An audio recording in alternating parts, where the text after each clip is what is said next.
Bonjour à tous, bonjour à toutes. Bienvenue sur ce webinaire. Je suis Julien Delpech, le cofondateur d'InVivox et je vous souhaite la bienvenue. Il est 16 heures. Voilà, la politesse n'appartenant pas qu'au roi, je vous propose de démarrer à l'heure. Alors, avant de démarrer, quelques petites règles pour les personnes qui ne connaissent pas ou qui n'ont jamais eu l'occasion d'utiliser Zoom. Alors, je vais commencer par faire un topo sur le sujet qui concerne le contact avec les professionnels de santé. Ce topo va durer entre 35 et 40 minutes. Au cours de ce topo, vous aurez la possibilité de poser des questions via le chat. Donc, tous les micros ont été coupés de manière complètement unilatérale pour éviter la cacophonie ou les sons parasites. Mais en revanche, vous pouvez cliquer sur la petite icône. C'est une icône qui ressemble à une petite bulle de BD. Et vous avez accès au chat. De l'autre côté du chat, il y a mon compère de toujours et l'autre cofondateur d'InVivox, Patchy Hospital, qui récupère les questions et qui me posera les questions à la fin du topo, pour qu'on ait une séance d'échange tous ensemble. Et s'il y a énormément de questions et qu'on n'arrive pas à répondre à toutes, on s'engage à essayer d'y répondre, en tout cas par écrit.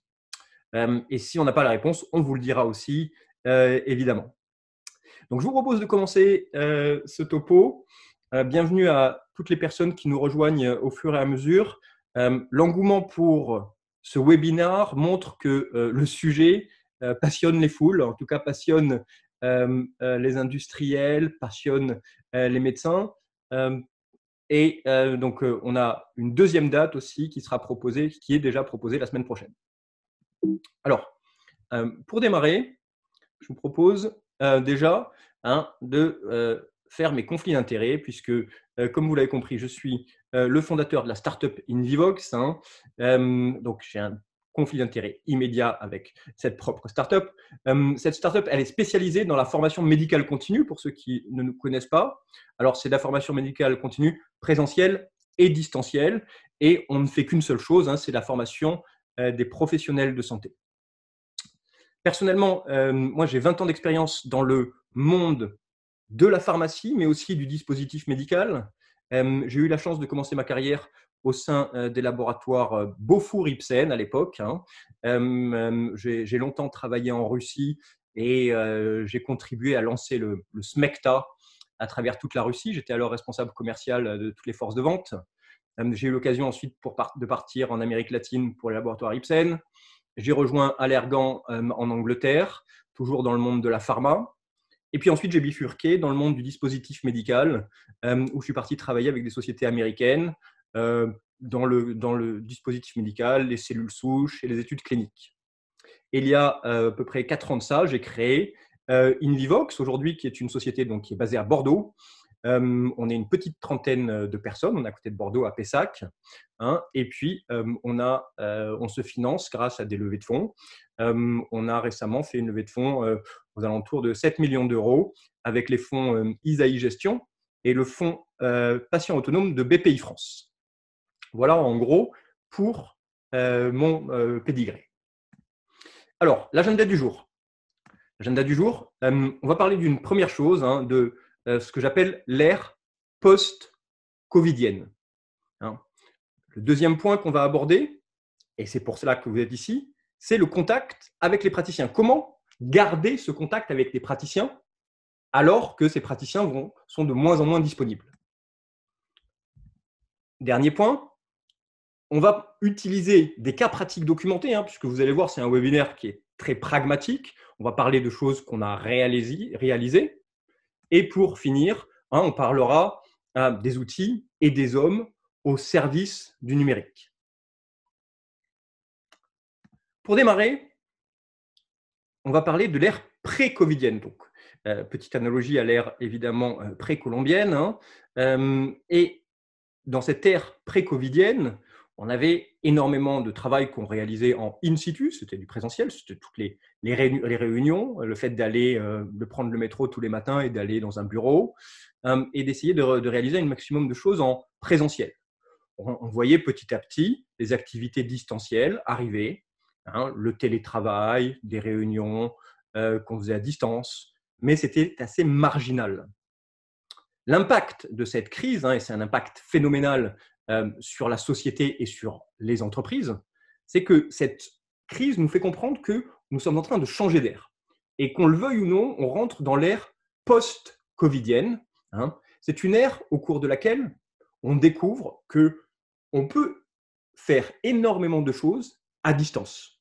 On le voit aujourd'hui, on le voit à travers tous les webinaires qui existent, on voit à travers les réunions qui continuent de fonctionner, à travers une partie du business qui continue d'exister. Et donc, on voit un shift absolu entre le on-site et le online. Donc, toutes les activités distancielles sont en train de prendre le pas. Je vais utiliser là une étude du cabinet McKinsey. Cette étude, elle est sortie il y a quelques jours de ça. Ils sont allés demander à des médecins, alors c'est des médecins américains, pas uniquement à des médecins, mais à des professionnels de santé américains, quel était l'impact de cette crise, de la crise du Covid, sur l'évolution de leurs pratiques numériques. Donc la première chose, vous voyez là entouré en rouge, on voit qu'il y a environ 56% des personnes interrogées qui disent qu'à l'avenir, ils vont utiliser de plus en plus la téléconsultation qu'ils ont découverte au cours du Covid. Également, pour les infirmières et pour les paramèdes, on voit que ces personnes-là vont utiliser de plus en plus, vont avoir recours à ce qu'ils appellent le remote learning, donc la formation à distance. L'utilisation de la vidéoconférence, qui explose actuellement, va être de plus en plus utilisée dans le futur. Et dernier point, le remote learning pour les médecins. Les médecins se rendent compte qu'on peut continuer d'apprendre, qu'on peut continuer de se former ou de s'informer à travers des solutions distancielles. Alors, pour sortir un petit peu du monde de la pharma, je suis allé chercher deux exemples. Le premier exemple, c'est l'exemple de Facebook. Facebook a annoncé récemment que jusqu'à l'été 2021, et je le répète, l'été 2021, les meetings internes de plus de 50 personnes sont complètement interdits. Je suis allé aussi me documenter auprès de Chanel. Chanel, donc la célèbre marque française, qui est une marque mondiale aujourd'hui. Chanel ne voit pas le retour des touristes avant l'été 2021. Pour Chanel, les touristes sont fondamentaux puisque c'est 70% de leurs acheteurs. Et je pense que vous l'avez tous vécu, vous aussi, de votre côté. Vous avez vu que toutes les grandes conférences qui devaient avoir lieu au printemps ont commencé dans un premier temps par être décalées à l'automne, voire annulées et reportées, s'inédiées ou bien à 2021. Un exemple encore avec Bill Gates, et il faut rendre hommage au fait qu'il avait extrêmement bien décrit l'avènement de cette crise, la crise du Covid, il y a 2 ans de ça, mais tel un Cassandre, évidemment, personne ne l'avait écouté. Bill Gates dit qu'il n'y aura pas de retour à une activité normale avant 1 à 2 ans. Et je pense que cette crise aujourd'hui, au niveau de la société, au niveau de nous tous, on va tous se poser la question, avant de monter dans un avion, est-ce qu'on a véritablement besoin de monter dans cet avion? Est-ce qu'on a vraiment besoin d'aller échanger nos miasmes avec nos voisins? Même chose, est-ce qu'on va être prêt à aller dans un stade de foot ou dans n'importe quel stade avec 120 000 autres Pékins? Ou bien encore, est-ce que les médecins vont-ils être prêts à se rejoindre à 20 000 personnes, 25 000 personnes dans les congrès médicaux géants tels qu'on les connaît? Il y a quand même d'énormes doutes là-dessus. En tout cas, on va tous se poser la question fondamentale, de savoir, on ne va plus monter machinalement dans un avion sans se poser la bonne question de l'intérêt, de l'efficacité véritable de la réunion qu'on entreprend. De même, et je pense que vous l'avez vécu, si vous êtes dans des laboratoires d'une certaine taille, vous avez vécu ces espèces de grands messes que les laboratoires organisent et qui réunissent en début d'année des centaines, voire des milliers de personnes pour commenter les résultats de l'année précédente et pour lancer une nouvelle année. Si vous travaillez dans des labos de DM, dans des labos pharma, vous avez sûrement pu constater que toutes ces grandes messes sont annulées, mais c'est une autre question, mais était-ce bien raisonnable, ces grandes messes? Alors, les effets immédiats du Covid-19, hein, quelques chiffres. 74% d'opérations de l'appendicite en moins, ça c'est en France, en un mois. 50% de visites en moins chez les médecins généralistes. 15 000 personnes qui ne sont plus suivies en psychiatrie aujourd'hui. Et une baisse de 60% de consultations chez les spécialistes. J'ai fait un verbatim du docteur Rayal, qui travaille à l'Institut Curie. Hein. En général, il voit une quarantaine de patientes. C'est un spécialiste du sein, du cancer du sein. Hein. Il voit une quarantaine de patientes. Récemment, c'est plutôt une dizaine par jour. En revanche, je ne pense pas que le Covid ait un effet sur le cancer du sein. Donc, on ne voit plus toutes ces patientes. Bref, à la rentrée, à partir de septembre 2020, il est évident que tous ces professionnels de santé vont être complètement surchargés. Ils vont devoir traiter toutes les maladies chroniques. Ils vont devoir retrouver leurs patients avec des maladies dégénératives, avec des douleurs chroniques. Les opérations chirurgicales qui ont été décalées vont toutes se passer en septembre. D'autres, les opérations de confort vont être repoussées. Et évidemment, il va falloir traiter le syndrome post-covidien. Bref, les professionnels de santé vont avoir de moins en moins de temps pour les activités annexes, que ce soit de la recherche clinique, les grandes conférences médicales, la formation médicale continue ou bien les rendez-vous avec des industriels. Bref, ce webinaire aujourd'hui, je pars de ce constat, les professionnels de santé vont avoir de moins en moins de temps pour recevoir les industriels. Donc, comment garder le contact avec eux? Alors, je vous propose tout de suite un premier sondage. Vous allez voir, c'est très simple, il suffit de répondre très simplement à la question que je vais vous poser tout de suite. J'ouvre le vote sur vous, sur l'activité que vous escomptez et quand est-ce que vous pensez que cette activité va redémarrer. Donc, vous avez le choix entre 5 réponses. Automne 2020, printemps 2021, l'été 2021 ou bien en 2022.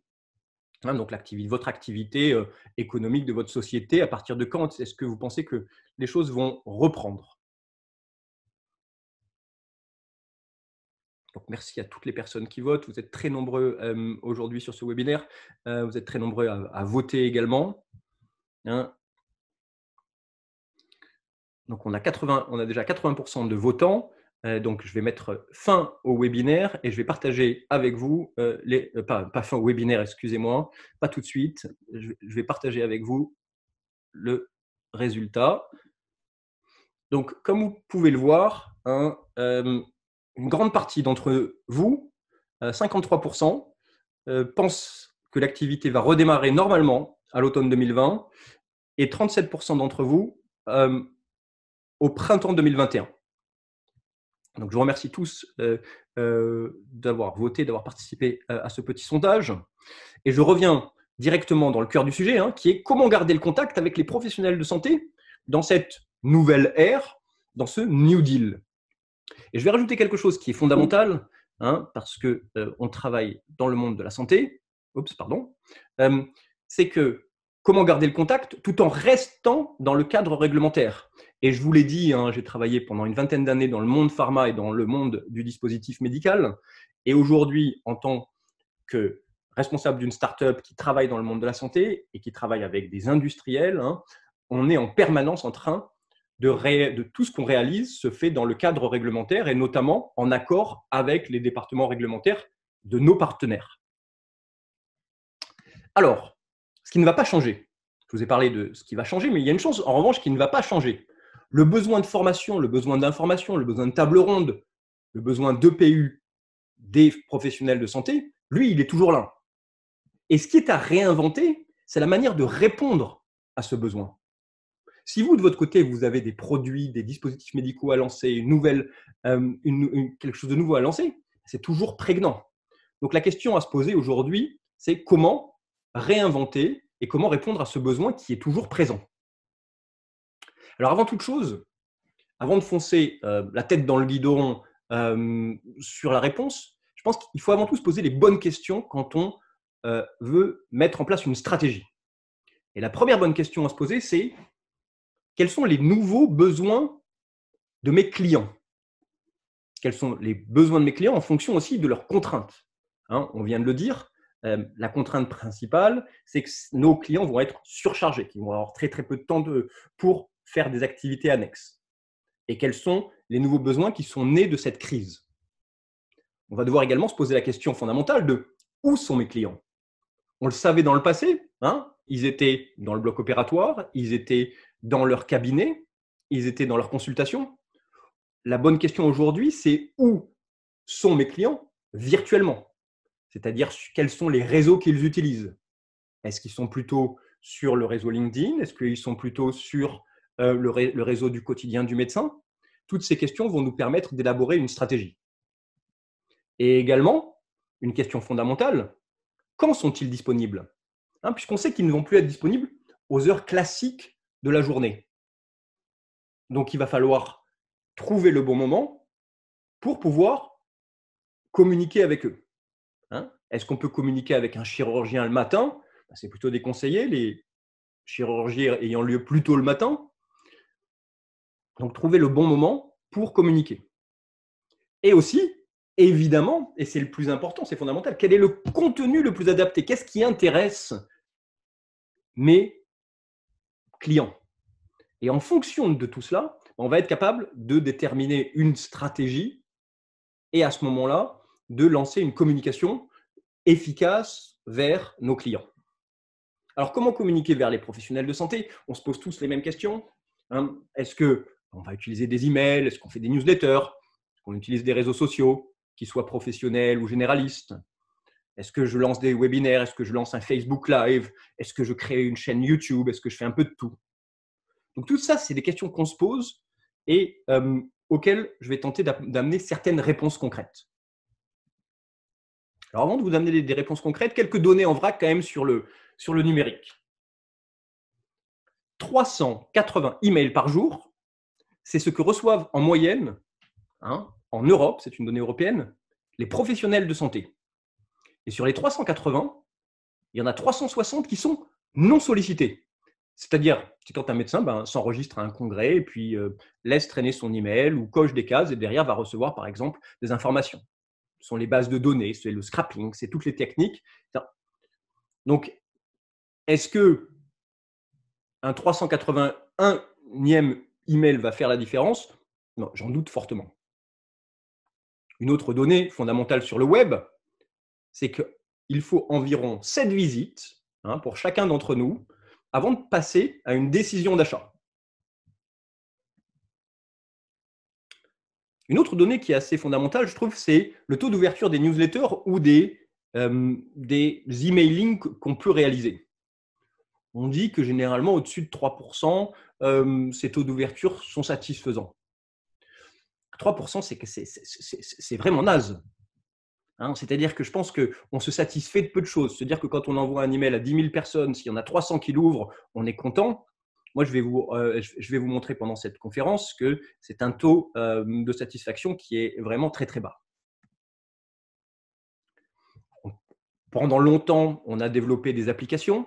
Hein, et les labos ont été les spécialistes. Les chefs de produits ont développé des applis diabète, par exemple. Hein. Il y a 4700 applis diabète qui sont disponibles sur l'Apple Store. Combien sont véritablement utilisés? Je n'ai pas les données, mais je pense que le nombre se compte sûrement sur une ou deux doigts de la main.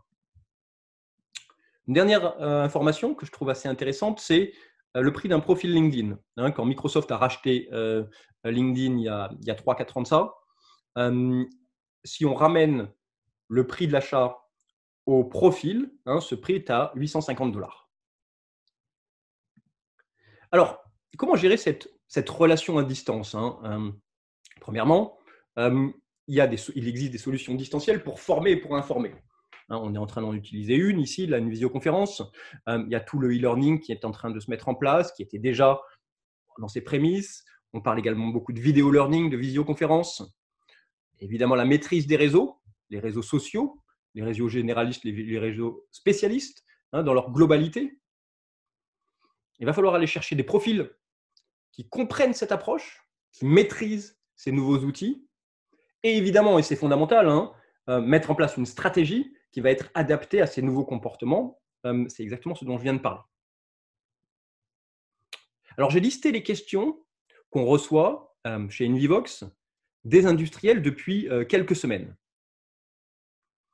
Une des questions, c'est est-ce qu'on peut faire une table ronde ou une EPU, donc une EPU, une éducation post-universitaire, via Zoom ou Webex ou n'importe quel autre système. Est-ce qu'on peut former sur un nouveau dispositif médical à distance? Est-ce qu'on peut demander à un expert de présenter une étude clinique en mode webinaire? Est-ce qu'on peut transformer un événement in situ, donc une mini-conférence, un symposium, un satellite symposium, en un événement online? Est-ce qu'on peut proposer des cas cliniques interactifs à nos clients, à nos médecins? Donc ça, ce sont que des questions qu'on a eues au sein d'Invivox depuis quelques semaines. Et alors, j'ai une bonne nouvelle, c'est que la réponse est oui. Des outils existent pour réaliser la formation, pour former, pour passer un film sur un nouveau dispositif médical à distance. Donc tout ça est possible. Et la question, c'est avec quels outils? Alors évidemment, dans les outils, on parle, le premier réflexe, ce sont les réseaux sociaux. Pendant très très longtemps, on a parlé des Key Opinion Leaders, les fameux KOL, que tous les labos s'arrachaient. Aujourd'hui, dans cette approche distancielle des choses, on parle plutôt des Digital Opinion Leaders, sachant que les KOL ne sont pas forcément des DOL. Il existe énormément de professeurs, des gens qui ont une véritable université, qui ne sont pas du tout présents sur les réseaux sociaux. Donc les réseaux, quels sont-ils?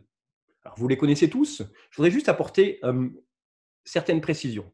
Alors, Facebook, le plus connu, Facebook, c'est un réseau sur lequel on va trouver une certaine population de personnes. En revanche, sur Facebook, on n'est pas obligé de déclarer sa profession.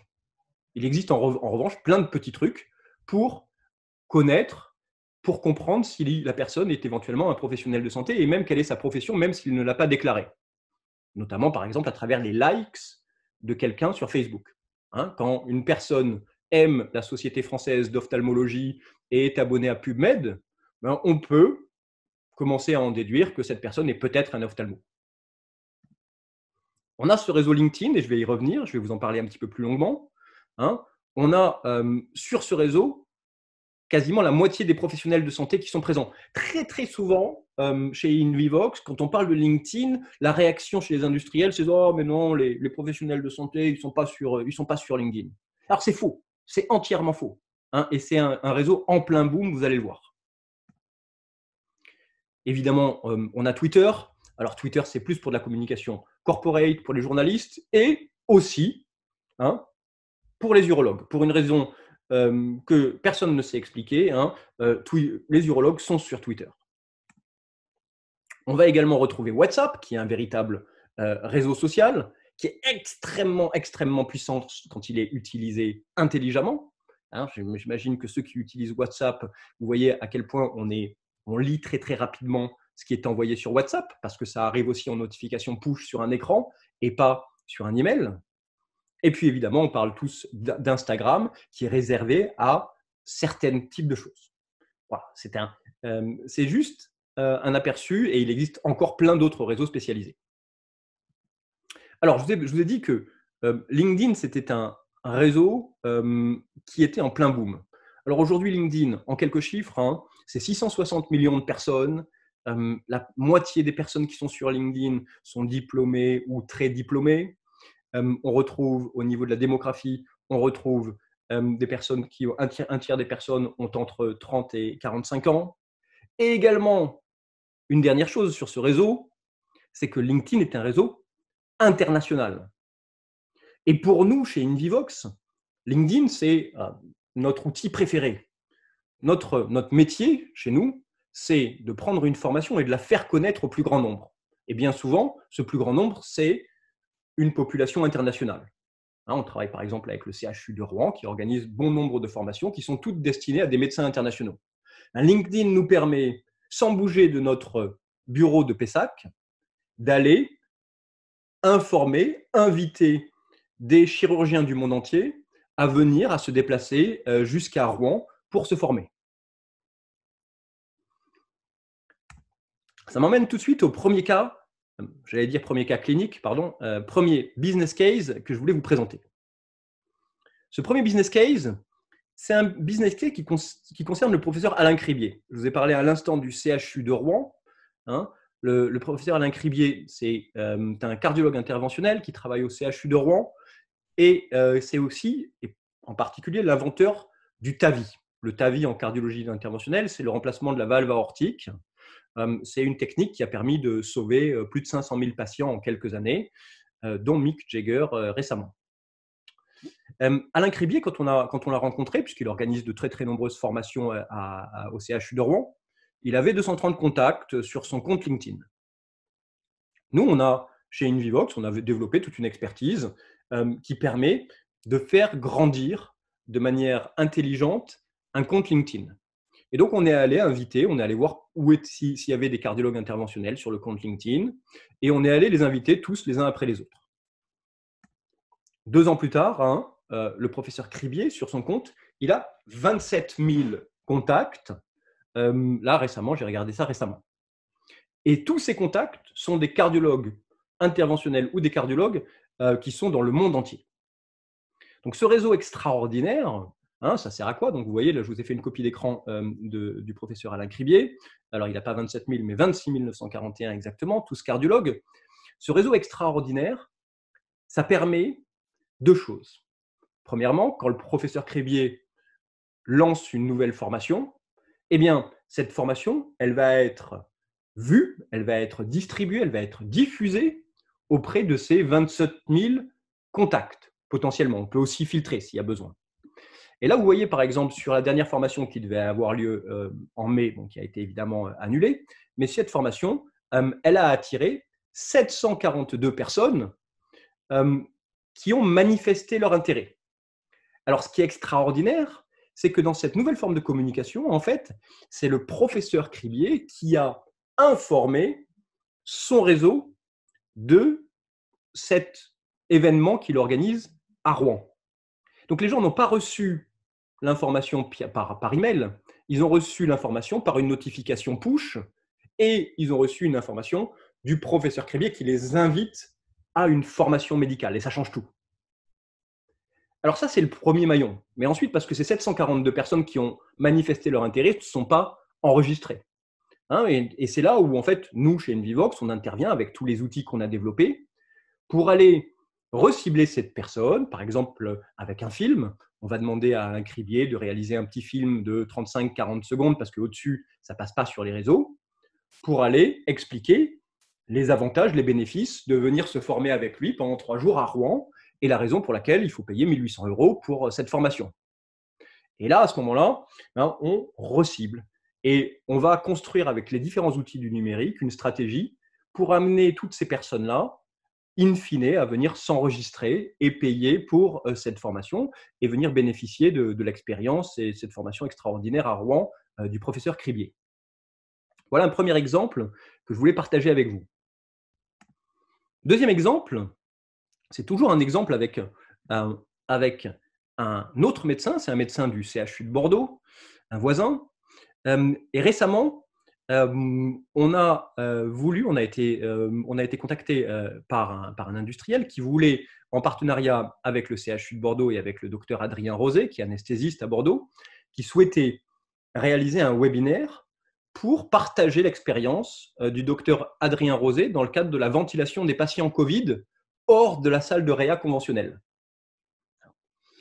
Donc, on a dû monter cet événement très rapidement. C'est-à-dire que ce webinaire, il a été mis en ligne le 9 avril et que l'événement avait lieu le 16 avril. Voilà. En quelques jours, en moins d'une semaine, on a réussi à attirer 380 inscrits à ce webinaire et on a dû même ajouter une nouvelle date pour la séance suivante, tellement il y a eu de demandes. Et alors, je vais vous expliquer comment on est parvenu à attirer quasiment 600 personnes sur un webinaire en quelques jours. D'abord, on a commencé, tout est parti d'un seul post. On a fait un post sur le compte LinkedIn du docteur Rosé. Et la puissance La stratégie généralement à mettre en place sur les réseaux sociaux, c'est une stratégie de boule de neige. L'idée, c'est qu'un petit post se transforme et se diffuse, fasse, comme on dit, le buzz. Alors, le buzz dans la santé, c'est très relatif. On n'est pas avec Kim Kardashian. Peu importe.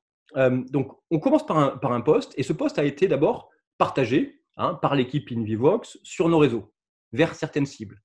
Ce post a aussi été partagé par les 50 sales, les 50 personnes, les 50 vendeurs du labo. Et également, il a été partagé par la société savante. Donc, tout ce maillage global a permis en très très rapidement de faire connaître ce webinaire, alors qu'il tombait bien, qui correspondait à un véritable besoin, et on en revient toujours au besoin. Ça correspondait à un besoin des différents anesthésistes et urgentistes, que quelqu'un puisse partager son expertise avec ses petits copains. Et à côté de ça, je vous disais un seul poste, mais surtout pas mal d'outils derrière. Le premier outil, ça a été un outil de retargeting. Le retargeting, c'est une manière de cibler les personnes. Je pense que vous avez tous été les victimes consentantes en achetant par exemple un billet d'avion sur Air France, ou quelques jours plus tard, on vous propose un billet, un hôtel à New York, si votre billet était pour New York. Donc le retargeting, c'est la capacité d'aller recibler les personnes pour leur rafraîchir un petit peu la mémoire, pour leur dire, voilà, vous êtes intéressé à cette formation, mais vous ne vous y êtes pas enregistré. Mais quelques jours plus tard, on va chercher les personnes sur les bons réseaux. Par exemple, les médecins, on va aller les retargeter sur le quotidien du médecin si c'est un médecin français. Si c'est un médecin brésilien, on va essayer de trouver quel est l'équivalent du quotidien du médecin, ou bien sur un journal quotidien pour lui rafraîchir la mémoire. On avait aussi créé une landing page du webinaire pour créer justement une autre manière de faire connaître le webinaire. On avait travaillé également sur l'expérience utilisateur, s'assurer que les personnes qui trouvent le webinaire, que leur rendre la vie la plus simple possible. Et je vais vous montrer, pour ceux qui ne comprennent pas forcément pourquoi on parle en permanence de l'expérience, de l'user experience, l'UX. Vous avez sûrement tous entendu parler de UX is king. L'expérience utilisateur, c'est, sur la diapo que je vous montre, c'est le chemin emprunté par cette personne par rapport à la manière dont les architectes l'avaient conçu. Donc, on a travaillé également sur le SIA. Le SIA, c'est la science des mots-clés.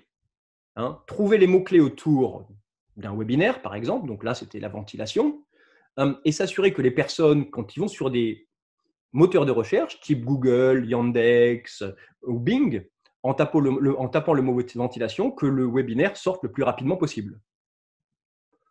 On a également utilisé la technique du scoring. C'est la technique du scoring, on en est tous les victimes. Quand on va sur un site internet, plus on progresse sur un site et plus on fait d'actions, ça démontre en fait qu'on devient potentiellement des clients de plus en plus chauds. Et à ce moment-là, en fonction de ce qu'on fait sur un site, on va être catégorisé, et il y a certaines personnes qu'on ne va pas relancer, d'autres personnes qu'on va relancer plusieurs fois. Et également, il faut être capable de maîtriser la gestion technique d'un webinaire, et c'est ce qu'on propose aussi chez InVivox. Donc, je vous disais, tout est parti d'un seul poste. On a mis en place toute une stratégie avec des outils, et on en est arrivé à cette formation du docteur Rosé, comme vous voyez ici, qui a pu présenter des échographies. Donc, c'était un film, et puis commenter en live de manière extrêmement pratique et pragmatique, pour 300 personnes en ligne, comment reconnaître une lésion pulmonaire liée au Covid-19.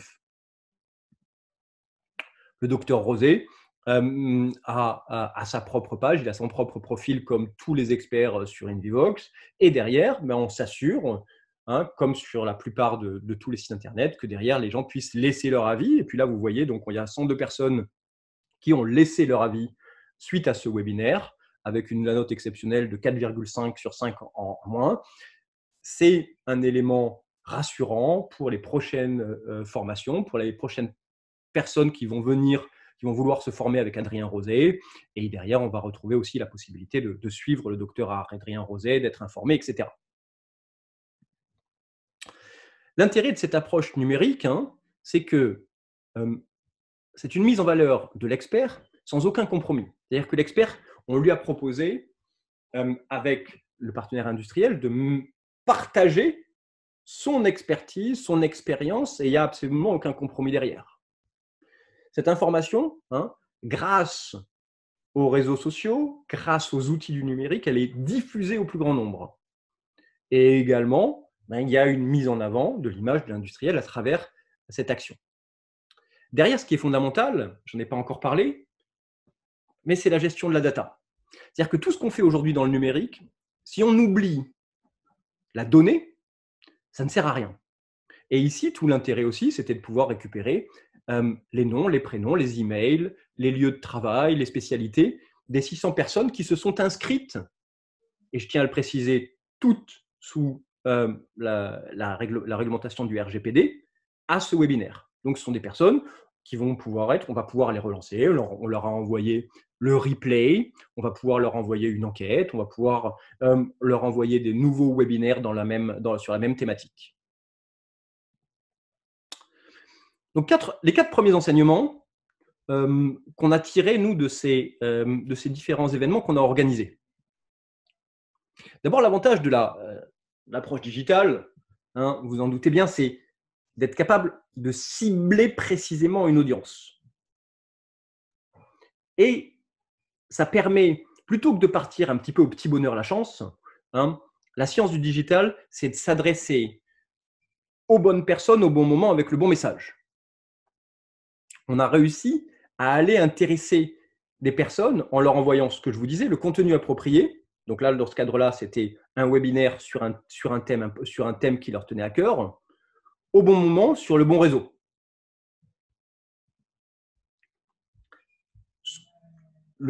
L'approche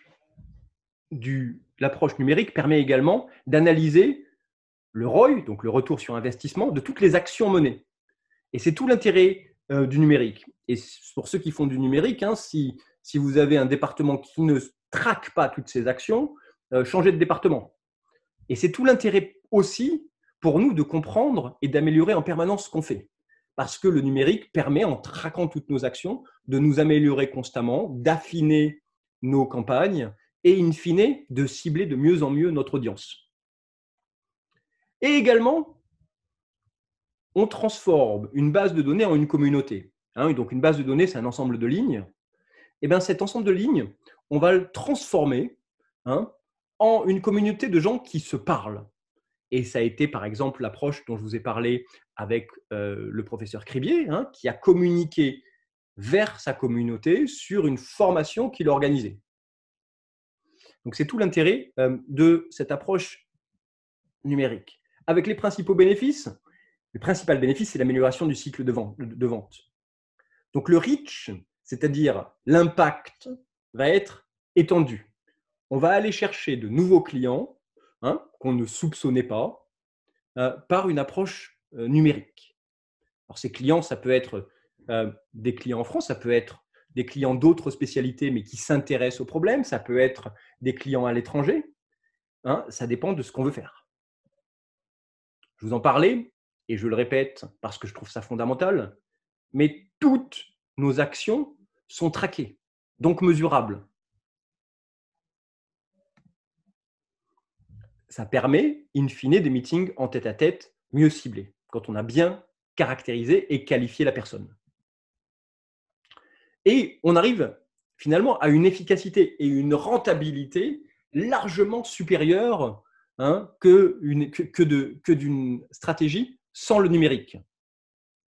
Et j'aimerais juste faire une petite parenthèse sur les grands congrès, faire un comparatif avec l'approche de stand sur un congrès. En travaillant dans des industriels, moi j'ai toujours été choqué par l'argent qui était dépensé. Quand on va sur un congrès et qu'on loue un stand, ça coûte les yeux de la tête. Construire des stands qui ressemblent à des soucoupes volantes aujourd'hui, ça double le coût. On envoie 25 personnes sur place qui généralement se transforment en serveurs de café, alors et qui en plus, pendant qu'elles servent des cafés, ne sont pas en train de travailler dans leur zone. Et c'est de plus en plus compliqué au niveau de la gestion réglementaire. Récemment, j'étais sur un congrès aux États-Unis où le responsable derrière le stand demandait au médecin américain de quel état il était, et en fonction, il avait le droit ou pas de lui donner un stylo. On parle d'un stylo.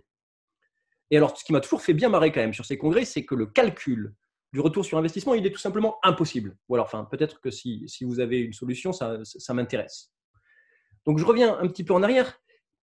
L'amélioration du cycle de vente par le numérique, c'est fondamental. Et surtout, tout devient mesurable.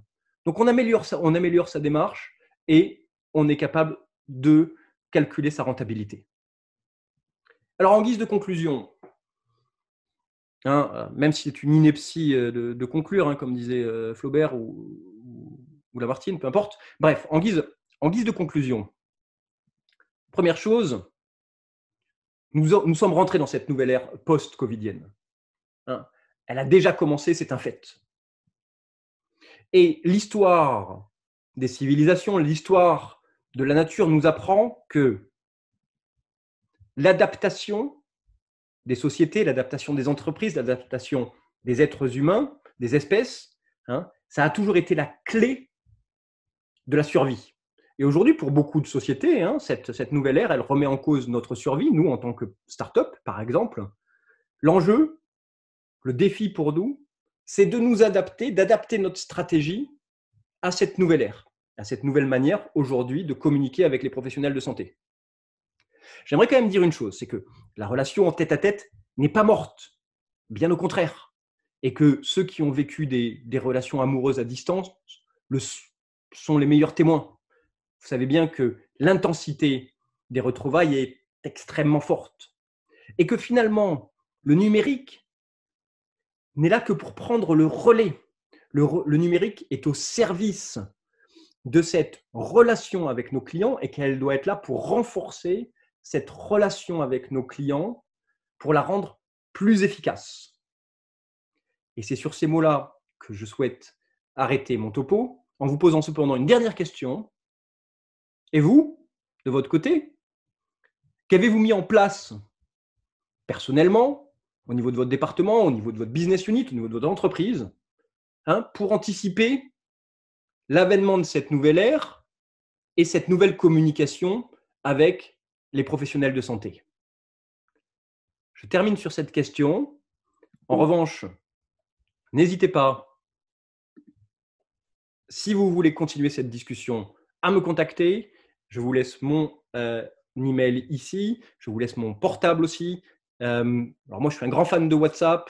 Donc, n'hésitez pas à m'envoyer un message sur WhatsApp pour qu'on puisse continuer cette discussion et éventuellement discuter de ce que vous avez mis en place de votre côté pour anticiper l'avènement de cette ère post-Covid.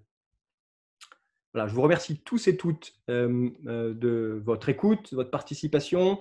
Je suis à peu près dans les temps, j'avais annoncé 40 minutes, donc il est 16h44 et on a Patchy de l'autre côté qui a dû récupérer certaines de vos questions et qui va me poser certaines questions en direct. Oui, Julien, merci beaucoup, Julien, et bonjour à tous. Il y a eu des questions. Alors, j'ai essayé de les regrouper par intérêt. Premièrement, au niveau de LinkedIn. Donc, les questions qui nous sont posées, c'est quel est le nombre maximal de contacts que l'on peut avoir par compte, en dehors des followers? Et on te demande comment as-tu fait pour augmenter de manière exponentielle les contacts. Je pense que c'est le mot exponentiel qui était intéressant dans la question. Alors, premièrement, sur LinkedIn, le nombre de contacts maximum autorisé est de 30 000 pour un compte personnel. Il n'y a pas de limite quand on est une entreprise. Et ensuite, alors nous, on a chez Invivox depuis toujours, on a développé des outils. Et Invivox, en fait, c'est un condensé de spécialistes de la santé et de geeks. Et quand vous entendez geeks, j'ai beaucoup d'admiration pour toute l'équipe de geeks qui travaille chez nous parce qu'ils font des choses extraordinaires avec beaucoup d'intelligence. Et je pense que la clé du numérique, c'est d'être capable d'aller chercher ces gens qui sont curieux et qui apportent de nouvelles choses. Donc, on a mis en place en fait chez Invivox tout un ensemble d'outils qui, de manière très intelligente, vont aller repérer, dans le cadre du professeur Cribier, pour reprendre l'exemple, qui sont allés repérer le nombre de cardiologues interventionnels et qui sont allés les inviter le tout en accord avec évidemment le professeur Cribier, et les inviter à rejoindre le réseau du professeur Cribier sur LinkedIn. Et compte tenu de la connaissance, du respect que les gens ont pour le professeur LinkedIn en cardiologie interventionnelle, énormément de personnes ont accepté, sachant qu'a priori, il n'y a aucune raison de refuser une demande du professeur Cribier, qui est un cardiologue, qui a invité un autre cardiologue. Et des exemples du professeur Cribier chez Invivox, ce n'est pas du tout l'exception, et c'est même plutôt une généralité où on a de très très nombreux experts sur Invivox qui proposent des formations qui ont entre 5 000 et 20 000 contacts sur leur compte. Là, peut-être on va être un peu plus précis. C'est une des questions. Est-ce qu'on prend la main sur les comptes des médecins? Est-ce qu'on les accompagne finalement? Alors, on les accompagne, c'est le bon mot. On les accompagne avec un contrat sur la meilleure manière de gérer leur compte. Et c'est nous qui leur suggérons, puisque ça reste un compte, ça reste quand même une donnée sensible, ça reste un compte personnel. Donc, nous leur suggérons une manière de faire grandir leur compte avec différents outils. C'est pas tout à fait lié, mais dans le même style, tu parlais de taux d'ouverture de 3% de tes newsletters et de tes communications, et tu parlais d'un taux qui était extrêmement faible. Attends, je reprends la question exactement parce qu'il y en a beaucoup et j'essaie de tout concentrer en même temps. Attends, bouge pas.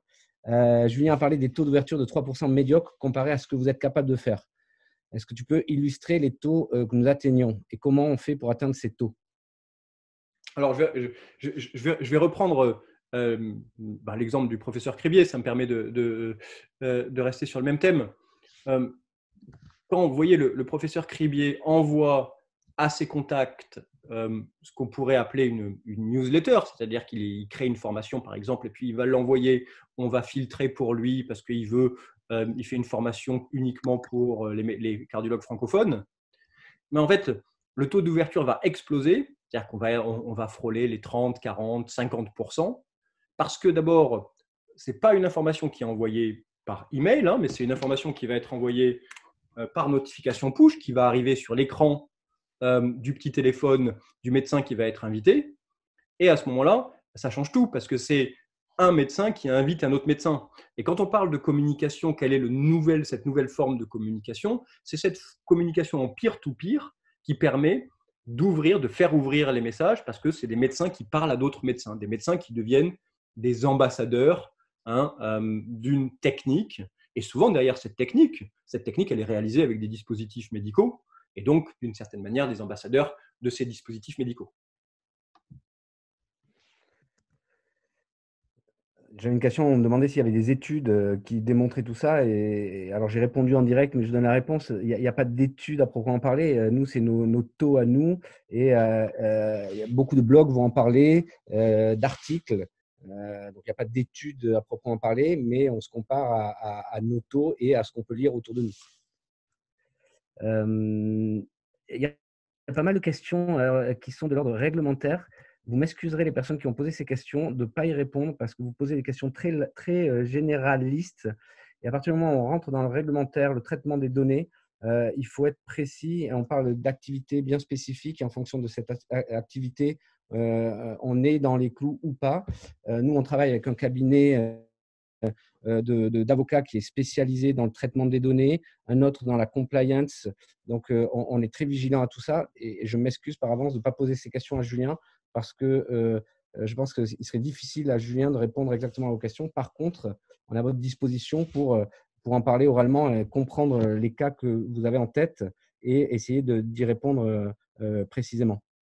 Alors, peut-être, Pachi, juste pour ajouter une chose là-dessus, c'est que nous, toutes les actions qu'on mène, notamment dans les actions de marketing digital, quand on les mène pour un partenaire industriel, pour un client, tout ce qu'on fait est toujours validé par le département réglementaire du client, pour s'assurer que ça correspond à l'interprétation, parce que il y a évidemment la loi et l'esprit de la loi. On est bien placé pour le savoir à Bordeaux, pays de Montesquieu. On fait tout, nous, avec l'approbation des départements réglementaires de nos clients. Question intéressante. Augmenter le nombre de personnels à nos webinars, c'est une chose, mais avez-vous un moyen de connaître l'intention de la personne qui le suit? Avoir une audience, c'est bien, des ventes par la suite, c'est mieux. Tout à fait d'accord. Je suis, et alors, quand vous vous êtes enregistrés, vous tous, sur ce webinaire, je pense qu'on vous a posé quelques questions, hein, qui ne sont pas des questions qui sont, purement fortuites. On a essayé de vous qualifier, on a essayé de comprendre qui vous étiez. Est-ce que vous faisiez partie de l'industrie, de quelle industrie, est-ce que vous étiez un médecin. Donc en fait, quand on crée un webinaire, il y a différentes manières de qualifier les personnes et on peut créer notamment des questionnaires de qualification pour s'assurer que les personnes qui s'enregistrent soient les bonnes personnes et derrière qu'on puisse aussi, hein, leur envoyer les messages appropriés pour transformer ces webinaires, si c'est le but, hein, en de la prescription, en de l'achat, en de l'enregistrement à une formation, peu importe. Là, on va te demander de te projeter. On sait que les sociétés savantes vivent et survivent grâce aux laboratoires. Les regroupements pour les congrès ne seront jamais plus comme avant. Penses-tu que nous allons voir arriver des séminaires digitaux? Alors, enfin, non seulement je le pense, mais ça y est, hein, ça commence à arriver. Hein. On va les voir arriver à l'automne 2020. Nous, c'est une question, je pense on est contacté à peu près une fois par jour par des organisateurs de congrès, hein, qui nous demandent de transformer l'intégralité. Est-ce qu'il y a une possibilité de transformer l'intégralité d'un congrès en une réunion digitale? Donc, la réponse, c'est que vous allez tous les voir arriver et que ces congrès, je pense que l'un des plus grands bouleversements, ça va être l'impact que ça va avoir sur les congrès. C'est ce que j'ai dit en début de topo. Est-ce que les médecins vont être prêts à monter dans un avion, partager leur miasme pendant 8 heures de suite, puis ensuite aller s'entasser dans des salles et de nouveau repartager leur miasme? Est-ce qu'ils vont avoir envie? Est-ce que ça va être autorisé? Sûrement pas. Donc, ces congrès vont voir le jour, ils sont en train de voir le jour, et je pense que c'est sûrement quelque chose d'assez durable, oui. Dans la continuité, deux questions, mais qui se recoupent. Comment motiver nos cibles à s'inscrire à ces webinaires et à s'engager d'y participer, donc de prendre le temps? Deuxième question, avec l'augmentation des sollicitations des professionnels de santé, sont-ils vraiment disponibles pour leurs activités digitales, y compris les éventuels webinaires? Ça revient à ta Alors, question du départ. je pense que c'est vraiment une super question. Parce qu'il y a un effet de mode en ce moment du webinaire et parce qu'il y a une disponibilité du personnel soignant, certains, hein, personnels soignants, pour du webinaire. Maintenant, je pense que le webinaire, c'est c'est une fraction de ce qu'on peut faire à travers un écran. Hein. Moi, on est en train d'organiser, par exemple, vous voyez, des formations où on va avoir des médecins qui ne vont plus recevoir en in situ d'autres chirurgiens, mais des médecins qui sont en train de travailler sur des films, et notamment des cas complexes, et ils vont présenter leurs films avec l'explication orale et la discussion qui va se faire en mode webinaire. Alors, il n'y aura pas 300 personnes, il y aura plutôt entre 10 et 20 personnes, mais en revanche, il y aura une qualité extraordinaire parce qu'il n'y a pas tout le temps perdu entre deux patients quand on est sur des opérations in situ, où là, les films sont montés et en 1 heure et demie, ils auront vu 5 ou 6 cas difficiles. Donc, je pense qu'en fait, ces webinaires, ça donne énormément d'idées à beaucoup de monde et qu'aujourd'hui, une table ronde, une PU, un échange de cas cliniques, tout ça va être rendu possible grâce justement à cet avènement des webinaires avec un petit peu la formule voilà, qui peut le plus, c'est-à-dire réunir 300, 500 ou 1000 personnes, mais on peut aussi permettre un partage de très grande qualité avec les outils du numérique pour un plus petit nombre. Qui pourrait répondre à une question qui était comment maintenir une approche cordiale type congrès via l'approche du webinar? C'est peut-être en organisant des groupes plus restreints, puisque le webinar permet d'organiser des sessions à 10 000 comme d'organiser des one-on-one finalement. Ah, absolument, absolument. Vous avez la possibilité quand vous organisez avec les différents outils, d'avoir toutes les vidéos en route. Il y a la possibilité de lancer en permanence des sondages, de rendre les choses interactives. Donc, il y a énormément de paramètres Alors, c'est compliqué à maîtriser, mais cependant, en fait, ça permet vraiment d'avoir des sessions qui peuvent être ultra productives, avec beaucoup d'informations partagées, avec un vrai respect de la personne qui parle, on s'interrompt peut-être un petit peu moins. Moi, je pense que on n'est pas en train de passer au tout numérique qui va tout gérer, mais ce que je disais tout à l'heure, c'était que le tête-à-tête n'est pas mort, loin de là, mais en tout cas, le numérique vient pallier certains besoins immédiats. Alors, il y a eu beaucoup de questions, je l'ai perdu. Il y avait une question qui tournait autour de la réglementation de ces sessions type EPU, type table ronde. Comment on peut organiser d'un point de vue réglementaire ces sessions. Nous, on sait que d'un point de vue technique, ça fonctionne puisqu'on est en train de mettre tout ça en place. Il est vrai qu'il y a une transformation de l'organisation de ces événements et qu'il y a quelques points qui vont être à éclairer et sur lesquels je n'ai pas de réponse. Et comme j'ai eu plusieurs fois la question, mais on va vous les donner très rapidement puisque c'est des sujets que nous sommes déjà en train de travailler. Et du coup, je fais le lien avec une question. Julien? Peut-être juste un point là-dessus, hein, c'est que nous, par exemple, là, pour un client, on rend le RPPS obligatoire pour s'inscrire à certains types de formations en ligne. Donc, pas de RPPS, et bien, pas d'accès à la formation. Donc, c'est une manière aussi, hein, de préserver la qualité et de s'assurer que toutes les personnes présentes soient des professionnels de santé. Donc, la question qui suivait, c'était du coup, quid du rôle de la visite médicale dans la stratégie que vous proposez? Parce que peut-être qu'on donne l'impression que tout va être digital, mais c'est ce que tu disais, tout n'est pas 100% digital. La visite médicale aura aussi son intérêt. La manière dont nous, on travaille d'ailleurs, c'est peut-être faire de la prospection de manière digitale. Et la partie commerciale, c'est là où il y a besoin de l'humain, sauf que l'humain est concentré sur convertir et donc un retour sur investissement beaucoup plus fort, puisque la prospection est faite digitalement grâce à toute cette stratégie et cette capacité à taper plus fort et plus large. Oui, mais moi je pense que l'homme intrinsèquement est un animal social et que ça ne change pas. Et nous, on le voit dans les études qu'on fait au sein d'Invivox. Alors, on est une trentaine, ce n'est pas forcément statistiquement significatif, mais de semaine en semaine, quand on demande à nos équipes qu'est-ce qui vous manque le plus, ben, c'est le lien social. Donc, je pense qu'au contraire, hein, la visite médicale n'est pas morte. Au contraire, parce que justement, les rendez-vous vont être d'une autre intensité. Alors, il y en aura peut-être moins, mais ça sera à chaque fois avec des personnes qui ont été mieux ciblées, mieux qualifiées et qui seront plus contents de nous recevoir qu'auparavant. Donc, au contraire, la visite médicale reste prépondérante.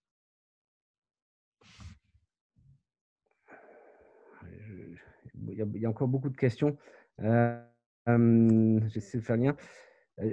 Alors là, une petite question qui me passe juste devant, c'est est-ce qu'on pourrait annoncer les prochains événements? Les prochains webinaires,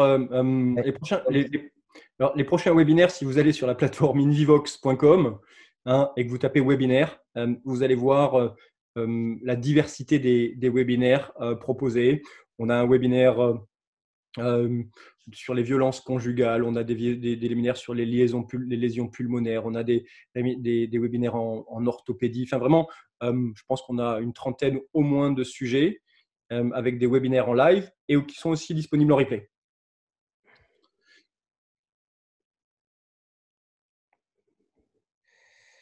En début de présentation, tu as dit qu'il y avait 7 visites avant de passer à l'acte d'achat. Quel est le taux d'achat après un webinaire?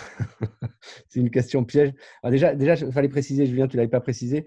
On parlait d'un acte d'achat avec un montant d'un certain niveau. Je crois que c'était 750 ou 800 euros. Une personne revient cette fois sur la page avant de se décider quand on parle d'un certain montant. C'est ça? Oui, merci. Merci Patchy de cette précision. Effectivement, c'était 500 euros. C'est-à-dire que pour un acte d'achat supérieur à 500 euros, par exemple un billet d'avion, en fait, les personnes reviennent en moyenne 7 fois avant de se décider. Et on le voit aussi au niveau médical. Avant de prendre une décision, il y a peu de décisions coup de cœur dans le médical. Il y a toujours des décisions qui sont très raisonnées. Donc, effectivement, après, un webinaire, qu'est-ce qui se passe aujourd'hui? Aujourd'hui, il y a énormément de webinaires qui ont été organisés pour permettre aux soignants de partager leur expertise avec d'autres. Ce qui est intéressant, hein, c'est que dans un webinaire, c'est un funnel. C'est-à-dire que c'est une première manière de découvrir, par exemple, une nouvelle technique opératoire. Et à partir de là, parce que justement sur ces webinaires, tout le monde s'est inscrit, tout le monde a laissé une trace numérique, un nom, un prénom, un email, une spécialité. Et bien derrière, à partir de là, en fait, il y a toute l'activité, la science du marketing digital qui se met en place, hein, pour petit à petit arriver vers une conversion à travers une série. Ça peut être un email, ça peut être un film qui va être envoyé, ça peut être un replay avec une proposition de rendez-vous, ça peut être plein de choses. Mais le webinaire, c'est souvent la première porte d'entrée vers un nouveau monde.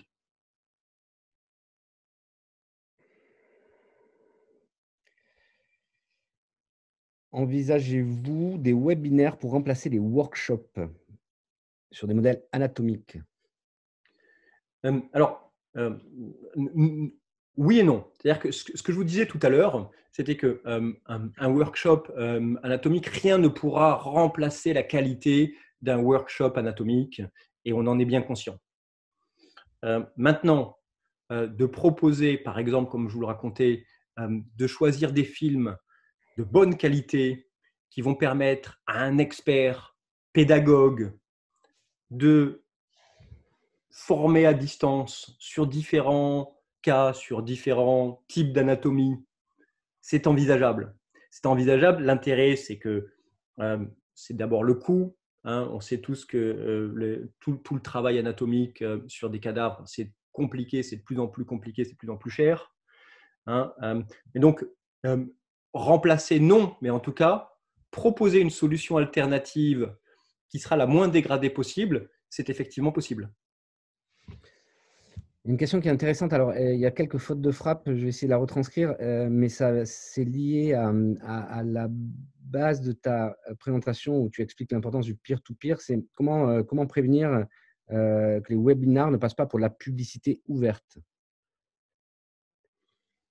Quand on fait intervenir un spécialiste, un expert qui va parler d'une patho, d'une problématique, etc., on n'est plus dans la publicité, on est vraiment dans l'information, voire la formation en fonction du format. Ouais. Moi, je pense que c'est tout l'intérêt aussi de ces webinaires pour les gens qui y participent. C'est que s'ils sentent qu'ils se sont fait avoir sur la marchandise, eh bien, ils s'en vont tout de suite.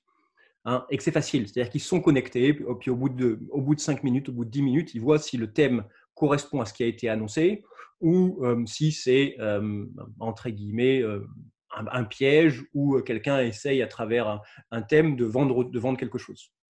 Moi, je pense que le nombre de personnes qu'il y a au départ, hein, et le nombre de personnes qu'il y a à l'arrivée, ben, ça donne quand même une bonne idée du succès du webinaire et de l'intérêt du webinaire. Allez, j'ai envie de te poser une question un peu piège parce qu'on est en fin de webinar et on va un peu réfléchir. Elle est posée par une personne qu'on connaît bien. Petit bonjour Nathalie, qui nous pose la question suivante et je pense qu'elle est vraiment d'actualité. C'est comment monétiser, parce que alors je te la pose la question, comment monétiser ces webinaires ou cette formation quand aujourd'hui l'argument de la gratuité rend la chose attrayante? Je sais que tu es bon à la réflexion complètement spontanée, impulsive, donc je me permets de te poser cette question.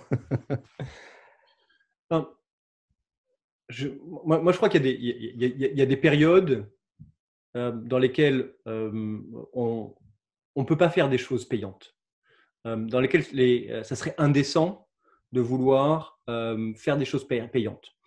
Là, par exemple, nous, tous les webinaires qui sont proposés chez nous, pour tous les soignants qui souhaitent partager leur expertise du Covid, c'est évidemment gratuit et c'est évidemment 100% gratuit. Et ça serait indécent de faire payer des gens pour bénéficier de l'expertise des autres. Parce que ça concerne un sujet qui est un sujet de vie ou de mort qui concerne tout le monde et que c'est notre contribution à tous de pouvoir apporter notre petite pierre à l'édifice à la lutte contre ce Covid. Maintenant, je pense que ce qui rend en fait quelque chose de payant sur le net ou dans la vie réelle, finalement, c'est l'intérêt, c'est la qualité de la chose. Et nous, c'est ce qu'on essaye de faire quand on est sur InVivox et depuis le début d'InVivox, la plupart des formations sont payantes. Et une formation sur InVivox, ça vaut entre 200 et 15 000 euros. Et on a des formations qui se vendent très, très, très bien. On travaille avec des centres de formation spécialisés dans la robotique qui couramment vendent des formations à plus de 6 000, 8 000 euros. On travaille avec une équipe de Bordelais qui propose une formation, la formation pelvicaire, qui dure 5 jours et qui draine tous les 4 ou 5 mois 40 médecins étrangers, 40 chirurgiens, 40, pas des oncologues, des Colorecto. des colorectos du monde entier. Et ces gens-là payent chacun 1 500 euros.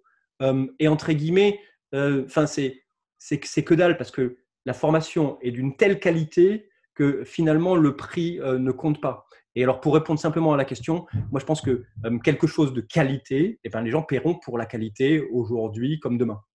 Donc voilà, pour moi le principal c'est la qualité.